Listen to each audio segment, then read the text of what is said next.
Welcome to our channel Exam Titans. நாம் இன்னைக்கு இந்த வீடியோவில் என்ன பார்க்க போகிறோம்னா 6th இருக்க இலக்கணத்தை பார்த்துடலாம். இந்த வீடியோவில் நம்ம ஆல்ரெடி ஏற்கனவே பார்த்துட்டுப்போம். 6th 2 டேர்மில் இருக்க இலக்கணத்தை பார்த்துட்டோம். இப்போ இதில் வந்து பார்த்தீங்கன்னா 3rd டேர்மில் இருக்க இலக்கணத்தை பார்த்துடலாம். வாங்க வீடியோக்குள்ளே போகலாம்.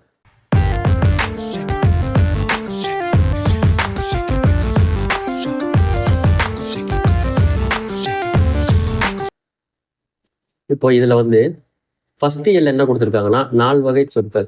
இப்போ என்ன சொல்லியிருக்காங்க, தமிழில் சில எழுத்துக்கள் வந்து தனித்து நின்று பொருள் தரும், ஒன்றுக்கு மேற்பட்ட எழுத்துக்கள் வந்து தொடர்ந்து வந்து பொருள் தரும். இவ்வாறு பொருள் தருபவை வந்து சொல் அப்படிங்கிறாங்க. இப்போ ஒரு சொல்னா என்னன்னா, ஒரு சில எழுத்துக்களை வந்து தனியாகவே நின்று வந்து பொருள் கொடுக்கும், ஒரு சில எழுத்துக்கள் வந்து ஒன்றுக்கும் மேற்பட்ட எழுத்துக்கள் சேர்ந்து வந்து தான் பொருள் கொடுக்கும். இப்படி தனியாக வந்து பொருள் கொடுக்கும்ல, அதை வந்து நம்ம ஓரெழுத்து ஒரு மொழி அப்படிங்கிறன்னு சொல்லியிருப்போம். அது வந்து நமக்கு சிலபஸில் கொடுத்துருக்காங்க. அது வந்து 8th கிளாஸில் இருக்க இலக்கணத்தில் கொடுத்துருப்பாங்க. அதை பின்னாடி வந்து ஒவ்வொரு கிளாஸாக பார்த்துட்டு வரும்போது அதை பார்த்துடலாம். இப்போ இங்கே எக்ஸாம்பிள் என்ன கொடுத்துருக்காங்கன்னா, ஒரு சொல்னா எப்படி இருக்குன்னா, ஒரு சொல் வந்து தனிச்சும் வரலாம், இந்த மாதிரி இல்லைன்னா வந்து ஒன்றுக்கும் மேற்பட்ட எழுத்துக்கள் சேர்ந்தும் ஒரு சொல்லா வந்து வரலாம் அப்படிங்கிற மாதிரி சொல்லியிருக்காங்க. அடுத்தது, இலக்கண அடிப்படையில் சொற்களை வந்து பெயர் சொல், வினைச்சொல், இடைச்சொல், குறிச்சொல் அப்படியே 4 வகைப்படும் அப்படிங்கிற மாதிரி சொல்லியிருக்காங்க. இலக்கண அடிப்படையில வந்து 4 வகைப்படும். சரிங்களா? இப்போ இதுல பெயர் சொல் அப்படின்னா என்னன்னு சொல்லியிருக்காங்கன்னா, ஒன்றன் பெயரை குறிக்கும் சொல் வந்து பெயர் சொல். ஏதோ ஒன்று ஒரு பெயரை குறிக்கிற சொல்லு தான் வந்து பெயர் சொல் அப்படிங்கிற மாதிரி சொல்லியிருக்காங்க. எக்ஸாம்பிள் பார்த்துக்கிட்டீங்கன்னா, பாரதி, பள்ளி, காலை, கண், நன்மை, ஓடுதல், இது எல்லாமே பார்த்தீங்கன்னா நமக்கு பெயர் சொல் அப்படிங்கிற மாதிரி தான் சொல்லியிருக்காங்க. அடுத்தது வினைச்சொல். வினைனா என்னன்னா, ஒரு செயல் அப்படிங்கிற மாதிரி பொருள் கொடுக்கும். சரிங்களா? ஒரு செயலை குறிக்கும் சொல் தான் வந்து வினைச்சொல் அப்படிங்கிற மாதிரி சொல்லுவாங்க. இப்போ இதில் வந்து பார்த்துக்கிட்டீங்கன்னா, வா, போ, எழுது, விளையாடு, இது எல்லாமே வந்து ஒரு செயலை செய்ய சொல்ற மாதிரி இருக்கும், இல்லைன்னா வந்து ஒரு செயலை செய்கிற மாதிரி இருக்கும். இதை தான் வந்து வினைச்சொல் அப்படிங்கிற மாதிரி சொல்லியிருப்பாங்க. சரிங்களா? அடுத்தது இடைச்சொல். இடைச்சொல்னா வந்து நம்ம முன்னாடி பார்த்தோம்ல, பெயர் சொல்லும் வினை சொல்லும், இந்த ரெண்டையும் சார்ந்து வரும் சொல்லு தான் வந்து இடைச்சொல் அப்படிங்கிற மாதிரி சொல்லியிருக்காங்க. இந்த இடைச்சொல் வந்து தனிச்சு இயங்காது. சரிங்களா? இதுக்கான எக்ஸாம்பிள் என்னன்னு பார்த்துக்கிட்டீங்கன்னா, இந்த மற்று, ஐ, இது எல்லாமே வந்து பார்த்தீங்கன்னா இடைச்சொல் அப்படிங்கிற மாதிரி சொல்லியிருக்காங்க. இதுல இருந்து வந்து தனியா வந்து இந்த உண்மையை மட்டும் எடுத்துட்டோம்னா அதுக்கான தனியா வந்து பொருள் இருக்காது. சரிங்களா? மற்று அப்படிங்கிறத எடுத்துட்டோம்னா, இந்த லைன்ல வந்து ஐ எடுத்துட்டோம்னா தனியா அதுக்குன்னு பொருள் இருக்காது. இது வந்து பெயர் சொல்லோ இல்லைன்னா வினை சொல்லோ எதையோ ஒன்று சார்ந்து தான் வந்து இந்த இடைச்சொல் வந்து வரும். இடைச்சொல் நமக்கு என்னென்ன கொடுத்துருக்காங்க பார்த்துக்கிட்டீங்கன்னா, மற்று, ஐ. அடுத்தது உரிச்சொல். இந்த உரிச்சொல்னு பார்த்துக்கிட்டிங்கன்னா, பெயர் சொல், வினைச்சொல் ஆகிய தன்மையை மிகுதிப்படுத்த வந்து வருவது தான் வந்து உரிச்சொல். அங்கே வந்து ரெண்டை சார்ந்து வரும். சரிங்களா? நமக்கு வந்து இடைச்சொல். இங்கே வந்து உரிச்சொல் வந்து இந்த பெயர் சொல்லை வினைச்சொல்லையும் அதோட தன்மையை வந்து மிகுதிப்படுத்துறதுக்காக வரும். இங்கே வந்து கொடுத்துருக்காங்களா எக்ஸாம்பிளுக்கு, மா, சாலை. இங்கே வந்து வெறும் நகரம் மட்டும் கொடுத்து தான் தெரியும் நமக்கு. நார்மலாக ஒரு நகரத்தை சொல்லியிருக்காங்க. இப்போ மாநகரம்னா ஒரு சிறப்பான நகரம், இல்லை பெரிய நகரம் அப்படிங்கிற மாதிரி பொருள் தரும். சரிங்களா? இப்போ அதே இது சிறந்ததுன்னா நமக்கு தெரியும், நார்மலாக வந்து சிறந்தது. இப்போ சாலை சிறந்ததுன்னா மிகவும் சிறந்தது அப்படிங்கிற மாதிரி பொருள் தரும். அதான் வந்து அதோட தன்மையை வந்து மிகுதிப்படுத்த வருவது தான் வந்து உரிச்சொல் அப்படிங்கிற மாதிரி சொல்லுவாங்க.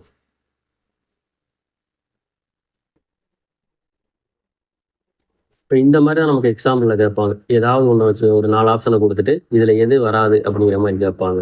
இப்போ இந்த ஐ, மற்று, பூ, இது எல்லாமே வந்து பார்த்தீங்கன்னா நமக்கு இடைச்சொல் இந்த மாதிரி இதில் வருமா. இப்போ இதில் எது வித்தியாசமாக இருக்குதுன்னு பார்த்தீங்கன்னா, இந்த படித்தால் அப்படிங்கிறத நமக்கு வித்தியாசமாக இருக்கு. சரி, இப்போ இதில் வந்து பார்த்துக்கிட்டிங்கன்னா, மதுரை, கால், சித்திரை, இது எல்லாமே பார்த்துக்கிட்டிங்கன்னா பெயர் சொல் வகையாக இருக்கும். இந்த ஓடினால்ங்கிறது வித்தியாசமாக இருக்கும். சரிங்களா? இப்போ இது வந்து நமக்கு வரும். அடுத்தது சென்றால், வந்த, நடந்து, இது எல்லாமே பார்த்தீங்கன்னா வினைச்சொல்ல வரும். இந்த சித்திரைங்கிறது மட்டும் வித்தியாசம் வரும். அதே இது இங்கே வந்து பார்த்துக்கிட்டீங்கன்னா, மா, ஐ, மற்றும் இதில் வந்து பார்த்துக்கிட்டீங்கன்னா மா அப்படிங்கிறது உரிச்சொல்லா இருக்கும். மற்ற எல்லாம் பார்த்துக்கிட்டீங்கன்னா நமக்கு வந்து இடைச்சொல்லுவதில் வந்துருக்கும். அடுத்து இந்த இது வந்து பார்த்துக்கிட்டீங்கன்னா ரீசெண்டாக நமக்கு வந்து டிஎன்பிஎஸ்சி எக்ஸாமில் வந்து நிறையா கொஸ்டின்ஸில் வந்து இதை வந்து கேட்டிருக்காங்க. இப்போ ஒன்று அப்படிங்கிறத குறிக்கிறதுக்கு வந்து நம்ம வந்து ஒரு, இந்த ரெண்டையுமே வந்து பயன்படுத்துவோம். ஒரு இந்த ரெண்டையுமே வந்து பயன்படுத்தும். இதை எங்கெங்கே நம்ம யூஸ் பண்ணணும் அப்படிங்கிற மாதிரி சொல்லியிருப்பாங்க.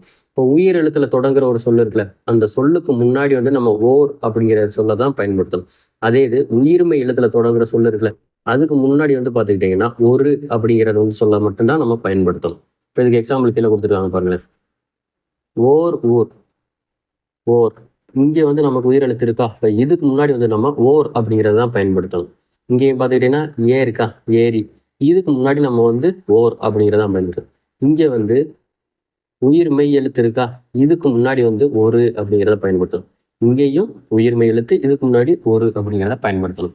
இப்போ இதே மாதிரியே நமக்கு வந்து அது அத்து 2 வார்த்தை இருக்கும். அது இதை எங்க பயன்படுத்தணும் அப்படின்னு பார்த்துக்கிட்டிங்கன்னா உயிர் எழுத்துல தொடரும் சொல்லு இருக்குல்ல, அதுக்கு முன்னாடி பார்த்தீங்கன்னா அத்து என்னும் சொல்லை பயன்படுத்தணும். உயிர்மெய் எழுத்து இருக்குல்ல, அது தொடங்குறதுக்கு முன்னாடி பார்த்தீங்கன்னா அது என்னும் சொல்ல வந்து பயன்படுத்த வேண்டும். இங்கே பார்த்துக்கோங்களேன், உயிர் எழுத்து இருக்கா, இதுக்கு முன்னாடி வந்து நம்ம அத்து அப்படிங்கிற வார்த்தையை வந்து பயன்படுத்தணும். அதே இது உயிர்மெய் எழுத்து இருக்கா, இதுக்கு முன்னாடி வந்து பார்த்தீங்கன்னா அது அப்படிங்கிற வார்த்தையை வந்து பயன்படுத்தணும். இந்த இருக்குல்ல, இதை தான் வந்து நமக்கு வந்து கொஸ்டினாக வந்து கேட்பாங்க டிஎன்பிஎஸ்சியில். இப்போ இங்கே என்ன சொல்லியிருக்காங்க, பிழை திருத்தி எழுது அப்படிங்கிற மாதிரி வச்சு கேட்டிருப்பாங்க. இப்போ இங்கே உயிர் எழுத்து இருக்கா, உயிர் எழுத்துக்கு முன்னாடி வந்து நமக்கு என்ன வரும், ஓர் அப்படிங்கிறதானே வரும், சரியா? அடுத்தது இங்கே வந்து என்ன இருக்கு, உயிர்மெய் எழுத்து இருக்கா, அப்போ இங்கே என்ன வரும், ஒரு அப்படிங்கிறது மாதிரி வருமா? ஓகே, அதே மாதிரி தான் இந்த மிச்சம் இருக்க நாளதையும் நீங்களே ஒர்க் அவுட் பண்ணி பாருங்க.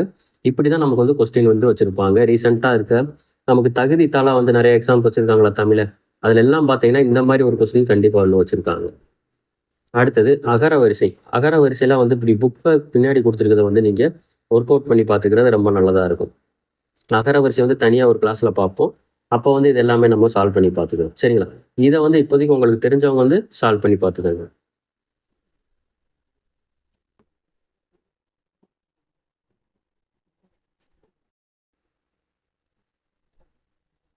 இப்போ 2வது இயல் என்ன சொல்லியிருக்காங்கன்னா பெயர் சொல். இந்த பெயர் சொல் பார்த்தோம்ல, இலக்கிய வகை சொற்களில் வந்து 4 இருக்கான்னு, அந்த 4ல் வந்து பெயர் சொல் ஃபர்ஸ்ட் வந்து பெயர் சொல்லை பற்றி சொல்லியிருக்காங்க. இந்த பெயர் சொல் வந்து 6 வகைப்படும் அப்படிங்கிற மாதிரி சொல்லியிருக்காங்க.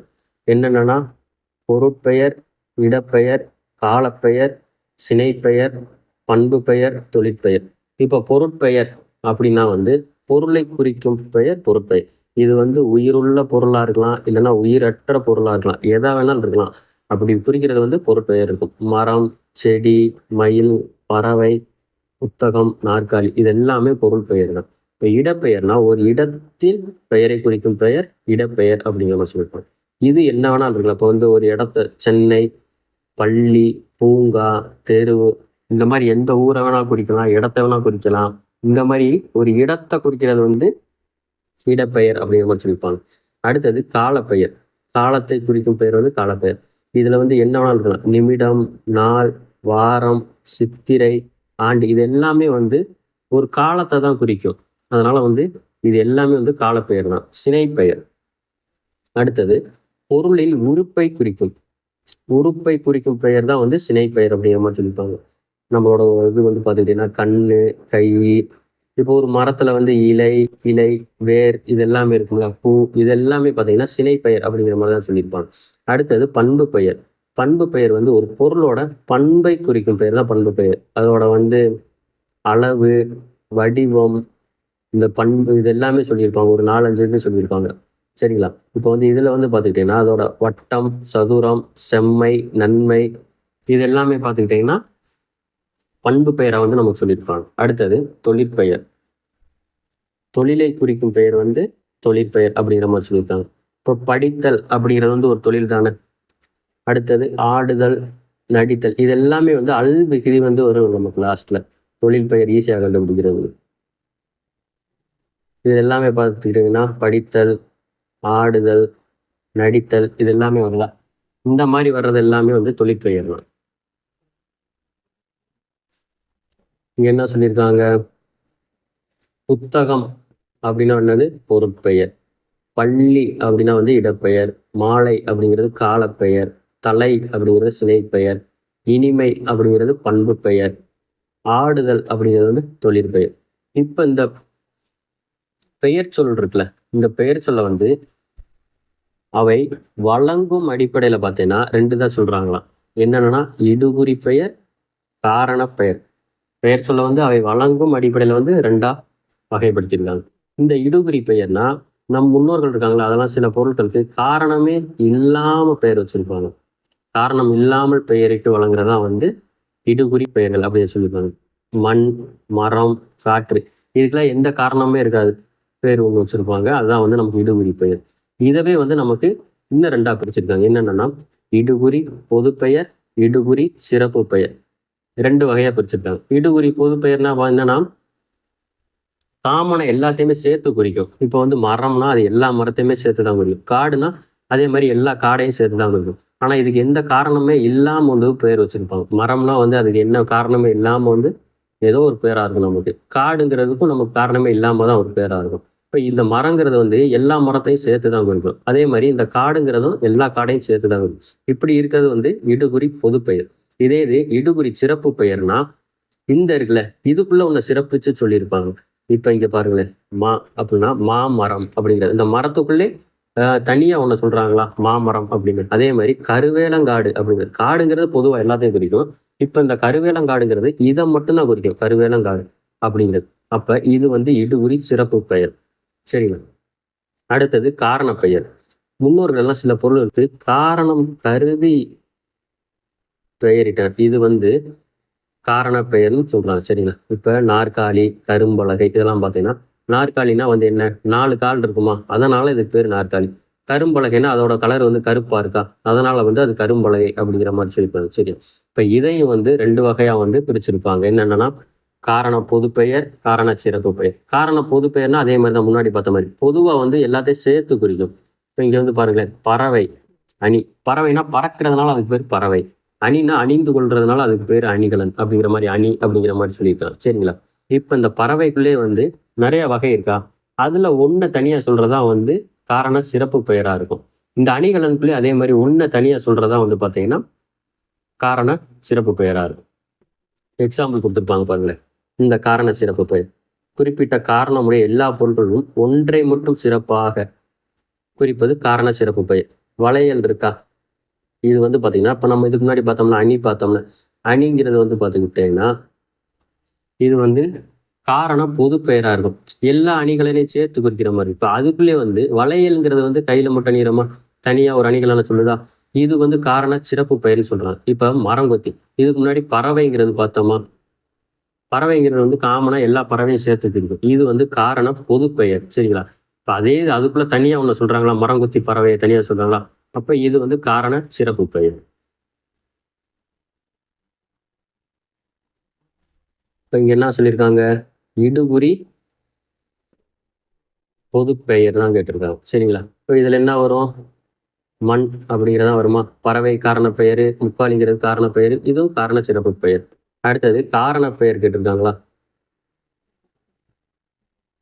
காரண பெயர் இது எல்லாமே பார்த்தீங்கன்னா நமக்கு வந்து இடுகுறி பெயராக தான் இருக்கும். வளையல் அப்படிங்கிறதான் காரண சிறப்பு பெயர் வரும். அதே இது இடுகுறி சிறப்பு பெயர், இடுகுறி சிறப்பு பெயர் இது எல்லாமே வந்து பார்த்துக்கிட்டிங்கன்னா நமக்கு நார்மலா இருக்கும், இடுகுறி பெயர்களா இருக்கும். இது வந்து காரண பெயர், இது வந்து காரண சிறப்பு பெயர்ல வரும். இப்போ இதுதான் வந்து பார்த்துக்கிட்டீங்கன்னா இடுகுறி சிறப்பு பெயர்ல இருக்கும். வாழை மரம் அப்படிங்கிற மாதிரி வருமா, இதுதான் நமக்கு இடுகுறி சிறப்பு பெயர்.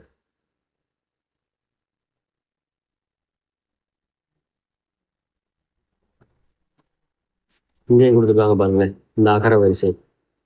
இது எல்லாமே பார்த்துக்கிட்டீங்கன்னா நம்ம ஒர்க் அவுட் பண்ணி பார்த்துக்கிட்டா ரொம்ப நல்லதா இருக்கும். ஏன்னா வந்து இதே தான் நமக்கு ஒரு சில இதில் கொஸ்டினாவும் வச்சுக்கிட்டு இருக்காங்க இப்போ டிஎன்பிசி சைட்ல இருந்து. இப்போ இங்க என்ன கேட்டிருக்காங்க, எவ்வகை பெயர்கள் அப்படிங்கிற மாதிரி கேட்டுக்கலாம். கைகள்னா என்னது, சினை பெயர் வருமா,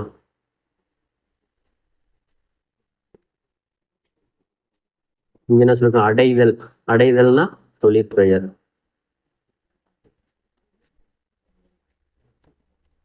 அடுத்தது தெருவில். தெருவில்னா என்னது, இடப்பெயரா. அடுத்தது பாரதியார் அப்படின்னா வந்து பொருட்பெயரா. அடுத்தது மாலை. மாலைன்னா என்ன வரும், மாலை, நிமிடம், வேலை எல்லாமே பார்த்தீங்கன்னா காலப்பெயர்ல வருமா.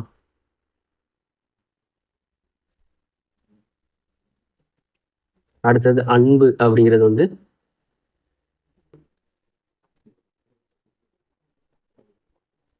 பண்பு பெயர்ல வரும்.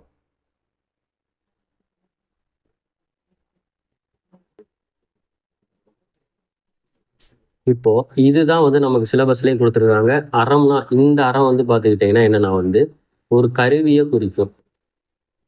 அதே இது இந்த அறம் வந்து பார்த்துக்கிட்டீங்கன்னா அறம் நூட்கள் நீதி நூட்கள் அப்படிங்கிற மாதிரி சொல்றாங்களே அந்த பொருள்ல வரும். அறம்னா நீதி அந்த மாதிரி வரும். அடுத்தது மனம்னா வந்து நம்ம உள்குள்ள இருக்க ஆன்மா அந்த மாதிரி பொருள் வரும்.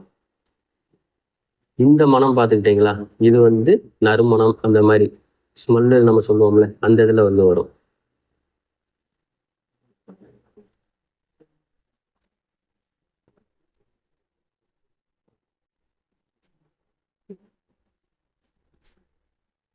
ஒரே சொல்லு இரு பொருள் தருக, இதுவும் நமக்கு சிலபஸ்ல இருக்கு. இப்போ ஆறுன்னு இருக்காங்களா, ஆறுனா வந்து நதின்னு சொல்லலாம், அடுத்து எண்ணு அப்படிங்கிற மாதிரி சொல்லலாம்.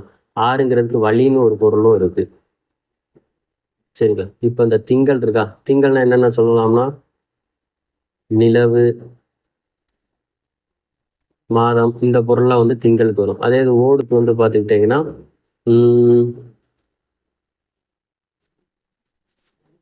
ஓடுனா நம்ம வீட்டுக்கு மேலே போடுவோமா, வீட்டில் மேலே போட்டிருப்போம்ல ஓடு போட்டிருப்போம்ல அது.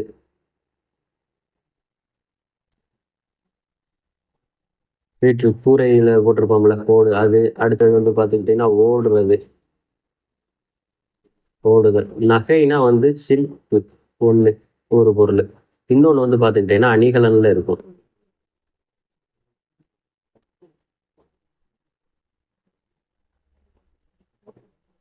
அடுத்தது அணி இலக்கணம். இது வந்து நமக்கு சிலபஸ்ல கொடுக்கல, இருந்தால் லைட்டா வந்து தெரிஞ்சு வச்சுக்கோங்க. இப்போ அணினா வந்து என்ன சொல்லியிருக்காங்கன்னா கவிஞர் தமது கருத்தை சுவையோடு சொல்லுவதற்கு உதவுவதுதான் வந்து அணி அப்படிங்கிற மாதிரி சொல்லியிருக்காங்க. இதுல வந்து நமக்கு இங்க கொடுத்துருக்கிறது வந்து இயல்பு நவிர்ச்சி அணி. ஒரு பொருளின் இயல்பை உள்ளது உள்ளபடியே அழகுடன் கூறுவதுதான் வந்து இயல்பு நவிர்ச்சி அணி. இதை வந்து தன்மை நவிர்ச்சி அணி அப்படின்னு சொல்லலாம். சரிங்களா, இந்த பாட்டை வாசிச்சு பார்த்தீங்கன்னா அப்படியே நார்மலா என்ன இருக்குமோ அதை தான் அப்படியே சொல்லியிருப்பாரு கவிஞர். இங்க என்ன சொல்லியிருக்காரு கவிஞர் வந்து பசுவும் கன்றும் ஒன்றுடன் ஒன்று கொஞ்சி விளையாடுவதை இயல்பா வந்து அப்படியே எடுத்து கூறியிருக்காரு. அதனால இது வந்து இயல்பு நவிர்ச்சி அணி அப்படிங்கிற மாதிரி சொல்லியிருப்பாங்க. அடுத்தது உயர்வு நவிர்ச்சி அணி. இப்ப இங்க என்ன சொல்லுவாங்கன்னா ஒரு பொருளோட இயல்பை வந்து மிகைப்படுத்தி அழகுடன் கூறுவதுதான் உயர்வு நவிர்ச்சி அணி. இந்த பாடலை வாசிச்சு பார்த்தீங்கன்னா உங்களுக்கு தெரியும். சரிங்களா, இதுதான் வந்து உயர்வு நவிர்ச்சி அணி. ஒரு பொருளோட இயல்பை வந்து ரொம்ப மிகைப்படுத்தி கூறுறதுதான் வந்து உயர்வு நவிர்ச்சி அணி.